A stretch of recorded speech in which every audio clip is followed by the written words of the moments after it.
ನಮಸ್ಕಾರ ಆತ್ಮೀಯ ವೀಕ್ಷಕರೇ, ನಾನು ಡಾಕ್ಟರ್ ಚಂದ್ರಶೇಖರ್ ಸಜ್ಜಾ, ನಿಮ್ಮ ಲೈಫ್ ಸ್ಟೈಲ್ ಫಿಸಿಷಿಯನ್. ನನ್ನ ಗ್ಯಾಸ್ಟ್ರೈಟಿಸ್ ಸೀರೀಸ್ನಲ್ಲಿ ಇವತ್ತು ನಾವು ಡಿಸ್ಕಸ್ ಮಾಡೋಕ್ಕೆ ಹೋಗ್ತಾ ಇರೋಂಥ ವಿಷಯ IBS ಅಥವಾ ಇರಿಟೇಬಲ್ ಬವೆಲ್ ಸಿಂಡ್ರೋಮ್. ಸಾಧಾರಣವಾಗಿ ನಿಮಗೆ ತುಂಬ ಜನಕ್ಕೆ ಇರ್ಬೋದು ಈ ಪ್ರಾಬ್ಲಮ್ಮು, ಹೇಳಿರ್ತಾರೆ ನನಗೆ IBS ಇದೆ ಅಂತ. ವೀಕ್ಷಕರೇ, ಈ IBS ಅನ್ನೋದು ಎಂಥ ಒಂದು ಸೀರಿಯಸ್ ಆಗಿರೋಂಥ ಒಂದು ಪ್ರಾಬ್ಲಮ್ ಅಂತ ಹೇಳಿದ್ರೆ, ನೋಡಿ, ಇಂಥವರು ತುಂಬ ಫಿಸಿಕಲ್ ಪ್ರಾಬ್ಲಮ್ಸ್ಗಿಂತ ಆ್ಯಕ್ಚುಲಿ ತುಂಬ ಸೈಕಲಾಜಿಕಲ್ ಪ್ರಾಬ್ಲಮ್ಸ್ನ ಅನುಭವಿಸ್ತಾ ಇರ್ತಾರೆ.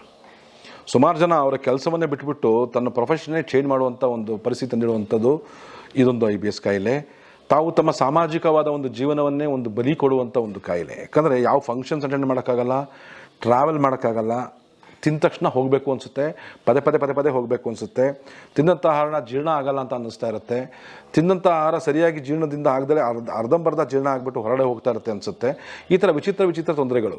ಈ IBS ಪ್ರಾಬ್ಲಮ್ ಇದ್ದವರಲ್ಲಿ ಒಂದು ಟಿಪಿಕಲ್ ಆಗಿ ನಾನೇನು ಕಂಡುಕೊಂಡಿದ್ದೀನಿ ಅಂದರೆ, ನಿಮಗೇನು ಪ್ರಾಬ್ಲಮ್ ಹೊಟ್ಟೆದು ಅಂತ ಕೇಳಿದಾಗ ಗ್ಯಾಸ್ ಟ್ರಬಲ್ ಅಂತ ಹೇಳ್ತಾರೆ. ಸರಿಯಾಗಿ ಎಕ್ಸ್ಪ್ಲೇನ್ ಮಾಡಿ ಅಂತ ಹೇಳಿದ್ರೆ, ಸರಿಯಾಗಿ ಎಕ್ಸ್ಪ್ಲೇನ್ ಮಾಡೋಕ್ಕೆ ಆಗಲ್ಲ ಸರ್ ಅಂತಾರೆ. ಏನೋ ಒಂಥರ ಸಂಕಟ, ಏನೋ ಒಂಥರ ಗುಡುಗುಡು, ಏನೋ ಒಂಥರ ತಳಮಳ, ಏನೋ ಒಂಥರ ಅನೀಸಿನೆಸ್ ನನ್ನ ಬಾಡಿನಲ್ಲಿ ಆಗ್ತಾ ಇದೆ ಅಂತ ಹೇಳ್ತಾರೆ. ಮಾನಸಿಕವಾಗಿ ತುಂಬ ಅವರಿಗೆ ಕನ್ಫ್ಯೂಸ್ ಆಗಿಬಿಟ್ಟಿರ್ತಾರೆ, ನನಗೆ ಏನಾಗಿದೆ ಅಂತಲೇ ಗೊತ್ತಾಗ್ತಿರಲ್ಲ. ಎಲ್ಲ ಚೇಂಜ್ ಮಾಡ್ತಾರೆ, IBS ಟ್ರೀಟ್ಮೆಂಟ್ ತೊಗೊಳ್ತಾ ಇದ್ದೀನಿ ಸರ್, ಆದರೂ ಸರಿ ಆಗ್ತಾ ಇಲ್ಲ ಅಂತ. ಈ ಥರ ಎಲ್ಲ ಸಮಸ್ಯೆ ಹೇಳ್ಕೊಳ್ಳೋದು ಜಾಸ್ತಿ. ವೀಕ್ಷಕರೇ, ಈ IBS ಅನ್ನೋದನ್ನ ನಾವು ಸರಿಯಾಗಿ ಒಂದು ತಿಳ್ಕೊಂಡ್ರೆ ಇದರ ಪರಿಹಾರ ಭಾಳ ಸುಲಭ. ಇದಕ್ಕೆ ಮುಖ್ಯವಾಗಿ ಬೇಕಾಗಿರೋದೇ ಒಂದು ನಿಮ್ಮ ಪ್ರಾಬ್ಲಮ್ ಬಗ್ಗೆ ಇರುವಂಥ ಒಂದು ಸರಿಯಾದ ಒಂದು ಜ್ಞಾನ ಇದ್ದರೆ ಖಂಡಿತವಾಗ್ಲೂ ನೀವು IBS ಸಮಸ್ಯೆಯಿಂದ ಸಂಪೂರ್ಣವಾಗಿ ಹೊರಗಡೆ ಬರ್ಬೋದು. ಸುಮಾರು ಎಕ್ಸಾಂಪಲ್ಸ್ನ ಕೂಡ ನಾನು ನೀಡಬಲ್ಲೆ. ವೀಕ್ಷಕರು, ನಾನು ಹೇಳ್ದಂಗೆ IBS ಅಥವಾ ಇರಿಟೇಬಲ್ ಬವೆಲ್ ಸಿಂಡ್ರೋಮ್ ಅನ್ನೋದು ನಾನು ಕರೆಯೋದು ಇದಕ್ಕೆ ಇರಿಟೇಟೆಡ್ ಬ್ಯಾಕ್ಟೀರಿಯಲ್ ಸಿಂಡ್ರೋಮ್ ಅಂತ. ನಮಗೆಲ್ಲ ಗೊತ್ತಿರೋಂಗೆ ನಮ್ಮ ದೇಹದಲ್ಲಿ ಕೋಟ್ಯಾಂತರ ಸೂಕ್ಷ್ಮಾಣುಜೀವಿಗಳಿರ್ತವೆ. 50 ಟ್ರಿಲಿಯನ್ನಷ್ಟು ಸೂಕ್ಷ್ಮಾಣುಜೀವಿಗಳು ನಮ್ಮ ಹೊಟ್ಟೆಯ ಭಾಗದಲ್ಲಿ ಇರುತ್ತೆ. ಈ ಒಳ್ಳೆಯ ಸೂಕ್ಷ್ಮಾಣುಜೀವಿಗಳಿರುತ್ತೆ, ಕೆಟ್ಟ ಸೂಕ್ಷ್ಮಾಣುಜೀವಿಗಳಿರ್ತವೆ. ಈ IBSನಲ್ಲಿ ಕೆಟ್ಟ ಸೂಕ್ಷ್ಮಾಣುಜೀವಿಗಳಿಂದ ಯಾವ ತೊಂದರೆ ಇಲ್ಲ, ಆದರೆ ಒಳ್ಳೆಯ ಸೂಕ್ಷ್ಮಾಣುಜೀವಿಗಳೇ ಆದರೆ ಯಾವ ಜಾಗದಲ್ಲಿ ಇರಬೇಕೋ ಆ ಜಾಗದಲ್ಲಿ ಇರಲ್ಲ, ಅದ್ರ ಸ್ಥಾನನ ಚೇಂಜ್ ಮಾಡ್ಕೊಂಡು ಬೇರೆ ಕಡೆ ಬಿದ್ದಿರ್ತವೆ. ಸಾಧಾರಣವಾಗಿ ನಮ್ಮ ದೊಡ್ಡ ಕರಳಿನಲ್ಲಿ, ಲಾರ್ಜ್ ಇಂಟೆಸ್ಟೈನ್ನಲ್ಲಿ ಹೆಚ್ಚು ಬ್ಯಾಕ್ಟೀರಿಯಾಗಳು ಫಲಿಸ್ತವೆ. ಅದಕ್ಕೆ ನಮ್ಮ ಆಮಾಶಯ ಅಂತ ಹೇಳ್ತೀವಿ. ಅದಕ್ಕಿಂತ ನಾವು ಏನಾದರೂ ಈಗ ಸ್ಮಾಲ್ ಇಂಟೆಸ್ಟೈನ್, ಸಣ್ಣ ಕರಳಿಗೆ ನಿಮ್ಮ ಈ ಬ್ಯಾಕ್ಟೀರಿಯಾಗಳು ಬಂದರೆ, ಈ ಒಳ್ಳೆಯ ಬ್ಯಾಕ್ಟೀರಿಯಾಗಳೇ ಬಂದರೆ, ಅಲ್ಲಿ ಓವರ್ ಗ್ರೋತ್ ಆದರೆ ಅದಕ್ಕೆ ನಾವು ಸಿಬೋ ಅಂತ ಕರಿತೀವಿ. ಸಿಬೋ ಅಂದರೆ small intestinal bacterial over growth. ಈ ಸ್ಮಾಲ್ ಇಂಟೆಸ್ಟೈನ್ಸಲ್ಲಿ ದೊಡ್ಡ ಕರಳಿಗೆ ಇರಬೇಕಾದಂಥ ಒಂದು ಬ್ಯಾಕ್ಟೀರಿಯಾಗಳು ಸಣ್ಣ ಕರಳಿಗೆ ಬಂದಾಗ ಉಂಟು ಮಾಡೋದೇ ಈ ಸಿಬೋ ಅನ್ನೋ ಒಂದು ಕಂಡೀಷನ್. ಈ ಸಿಬೋ ಅನ್ನೋದು, ಈ ಬ್ಯಾಕ್ಟೀರಿಯಾಗಳು ಅಲ್ಲಿ ಗ್ರೋ ಜಾಸ್ತಿ ಆದಾಗ ಈ ನಮ್ಮ ಹೊಟ್ಟೆಯಲ್ಲಿ ತಿಂದಂಥ ಆಹಾರಗಳನ್ನು ಜೀರ್ಣವಾಗಿ ಅದು ಪಚನವಾಗಿ ಅದನ್ನು ಹೊರಗೆ ತೆಗೆದು ಹಾಕುವಂಥ ಪ್ರಕ್ರಿಯೆ ಇದೆಯಲ್ಲ, ಅದರಲ್ಲಿ ಕಂಪ್ಲೀಟ್ ಡಿಸ್ಟರ್ಬೆನ್ಸ್ ಆಗಿಬಿಡುತ್ತೆ. ಅದಕ್ಕೆ ನಾವು IBS ಅಂತ ಕರಿತೀವಿ. ಯಾವ ಥರ ಡಿಸ್ಟರ್ಬೆನ್ಸ್ ಆಗುತ್ತೆ? ಸಾಧಾರಣವಾಗಿ ಇಲ್ಲಿ 3 ಥರ ಡಿಸ್ಟರ್ಬೆನ್ಸ್ ಆಗುತ್ತೆ.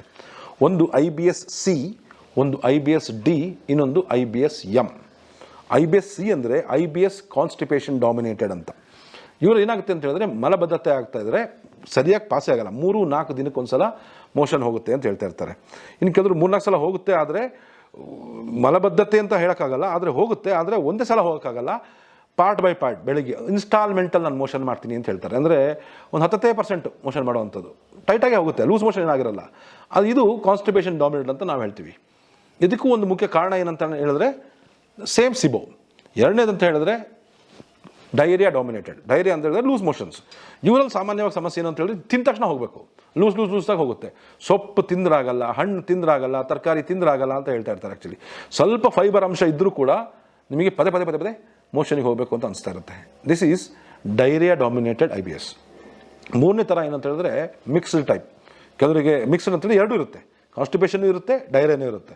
ಕೆಲವು ಟೈಮ್ ಮಲಬದ್ಧತೆ ಇದ್ದರೆ ಸರಿಯಾಗಿ ಆಗ್ತಾ ಇದ್ದರೆ, ಮೋಷನ್ ಡೇಟ್ ಆಗ್ತಾ ಇದ್ದರೆ.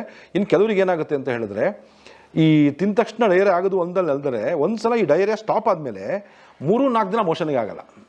ಒಂದೊಂದು ಸಲ ಕಂಟಿನ್ಯೂಸ್ ಆಗಿ ಆಗ್ತಾ ಇರುತ್ತೆ ಸರ್, ಇನ್ನೊಂದು ಸಲ ನನಗೆ 3-4 ದಿನವೂ ಆಗಲ್ಲ ಅಂತ ಹೇಳ್ತಾರೆ. ಅಂದರೆ ಅವ್ರಿಗೆ ಕನ್ಫ್ಯೂಷನ್ನು.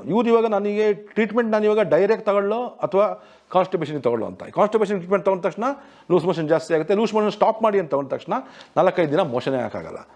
ಸೊ ಈ ಥರ ಒಂದು ವಿಚಿತ್ರವಾದ ಒಂದು ಪ್ರಾಬ್ಲಮ್ ಅಂತ ಹೇಳಿದ್ರೆ, ಡೈಜೆಷನ್ ಸಿಸ್ಟಮಲ್ಲಿ ಬರುವಂಥದ್ದು ಅಂತ ಹೇಳಿದ್ರೆ ಈ IBS.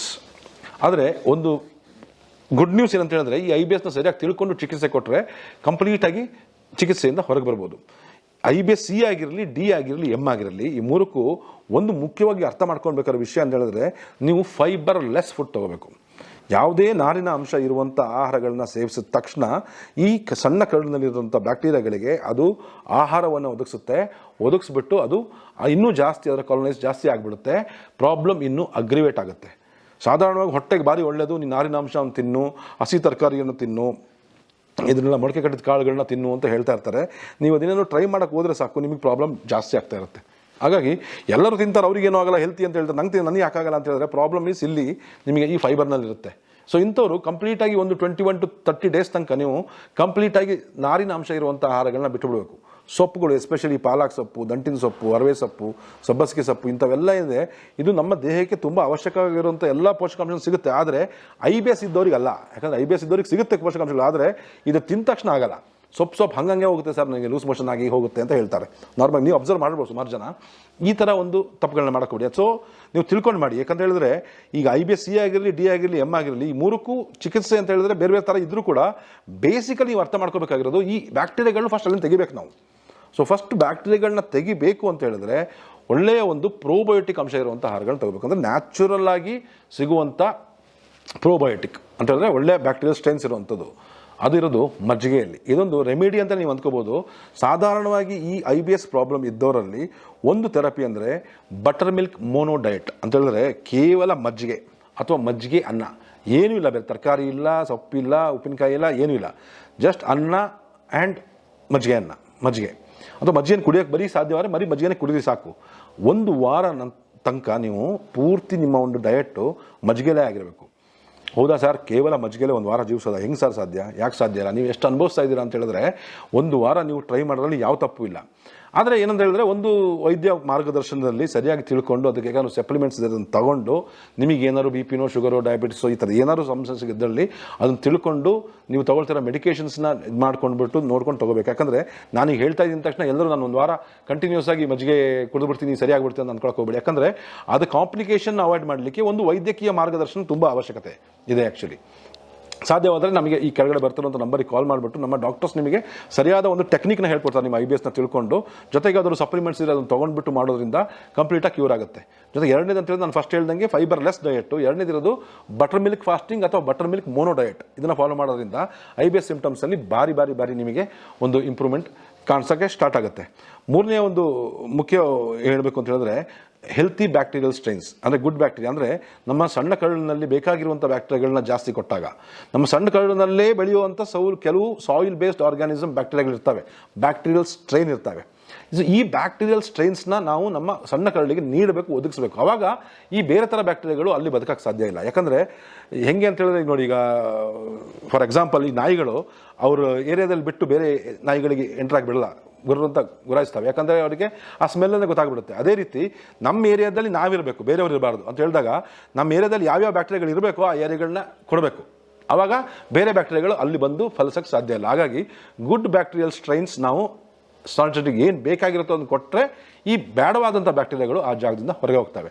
ಹಾಗಾಗಿ ಸರಿಯಾಗಿ ತಿಳ್ಕೊಂಡು ಇದು ಮಾಡೋದ್ರಿಂದ 100% ಈ ಸಿಬೋಗಾಗಲಿ IBSಗಾಗಲಿ ಕಂಪ್ಲೀಟಾಗಿ ಕ್ಯೂರ್ ಇದೆ. ಹಾಗಾಗಿ ಯಾರು ನಿರಾಧಾರಿಸಿರಬೇಡಿ, ಸರಿಯಾಗಿ ತಿಳ್ಕೊಂಡು ಮಾಡಿ. ಡೌಟ್ ಇದ್ದಲ್ಲಿ ಖಂಡಿತವಾಗ್ಲೂ ನಮ್ಮ ಟೀಮಿಗೆ ಕರೆ ಮಾಡಿ ನಿಮ್ಮ ಪರಿಹಾರವನ್ನು ನೀವು ಕಂಡುಕೊಳ್ಳಿ. ಇದೇ ಥರ ಮತ್ತೊಂದು ವಿಡಿಯೋದೊಂದಿಗೆ ಮತ್ತೆ ಭೇಟಿ ಆಗ್ತೀನಿ. ಅಲ್ಲಿವರೆಗೂ ನಮಸ್ಕಾರ.